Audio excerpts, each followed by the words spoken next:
The Calcutta High Court has dealt a setback to the West Bengal government by allowing a group of doctors to stage a protest against the assault on a trainee doctor at R.G. Kar Medical College. The doctor had sought permission to hold their demonstration at the Metro Channel in Dharamtala starting this evening, a move opposed by the state government. Rejecting the government's objections, the court approved the protest with the specific guidelines. The demonstration site must be at least 50 feet from a Dorina crossing, with no more than 250 participants at a time. The protest, permitted until December 26, will include a stage measuring 40 feet by 23 feet. The court emphasized that no derogatory statement should be made, and coordination with police is mandatory. The protest stems from delays in the CBI filing a charge sheet in the case, resulting in bail for former R.G. Kar Medical College Principal Sandeep Ghosh and former Tala Police Station OC Abhijit Mandal after 90 days of arrest. In response, the doctors have decided to resume their agitation, although the state government suggested relocating the protest of the Y channel. The court dismissed the proposal, instead directing adequate security measures and restricting outsiders from entering the site on December 24th and 25th. The Supreme Court on Friday issued a notice to the Tamil Nadu government challenging its decision to grant bail to the State Minister Senthil Balaji in connection with a money laundering investigation tied to an alleged cash for job scam. A bench comprising Justice Abhay S. Oka and Augustine Georgi Meshi directed the state to provide details of pending cases against Balaji, the number of witnesses involved, and their classification as victim or public servant witnesses. The court also instructed the state to clarify how many witnesses still need to be examined and set the next hearing for January 15, 2025.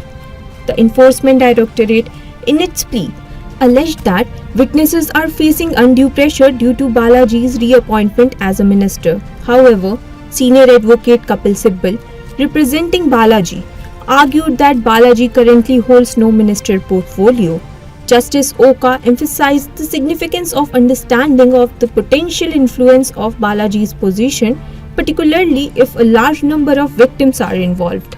Expressing concern over the health of farmer leader Jagjit Singh Dhaliwal, who is on a hunger strike, the Supreme Court said that, according to the doctor's report, Jagjit Dhaliwal needs to be admitted to the hospital. It is responsibility of the state government to take care of Jagjit Singh Dhaliwal's well-being.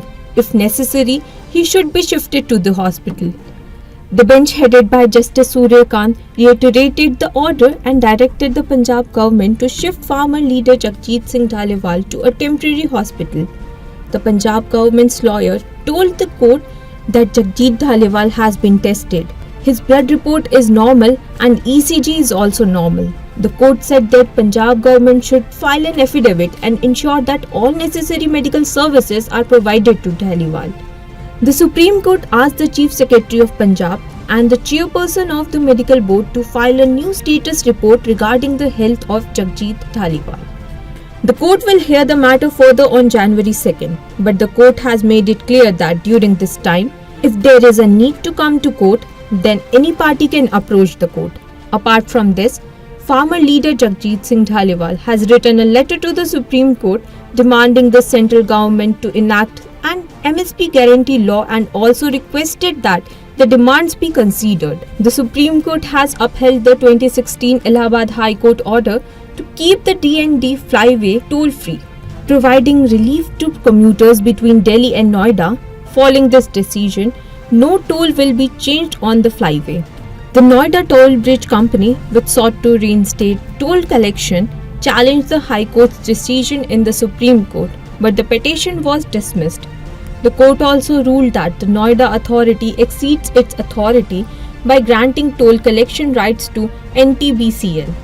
A CAG report highlighted rising costs for the incomplete projects and undue financial burdens on commuters, violating Article 14 of the Constitution. Additionally, the concession agreement with the Noida Toll Bridge Company was deemed unfair, causing public losses worth crores of rupees.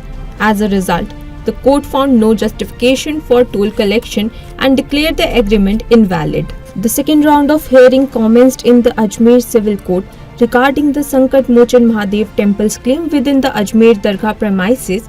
Vishnu Gupta, the national president of Hindu Sena, represented by his lawyer, argued that a necessary party should not be included in the case. Meanwhile, the lawyer for the Ajmer Dargah Anjuman Committee, referencing a Supreme Court decision, urged the court to delay proceedings until the Supreme Court delivers its verdict.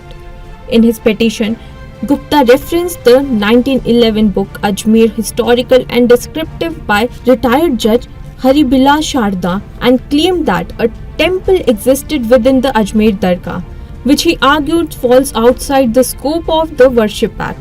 Gupta also pointed out that Prime Minister Narendra Modi broke a long-standing tradition dating back to the Nehru era by not offering a chadar at the Dargah.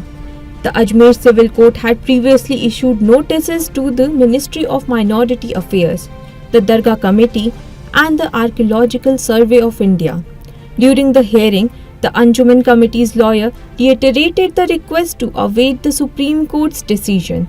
The next hearing is set for January 15, 2025. Watch our special programs and share the videos to stay updated with the daily court proceedings.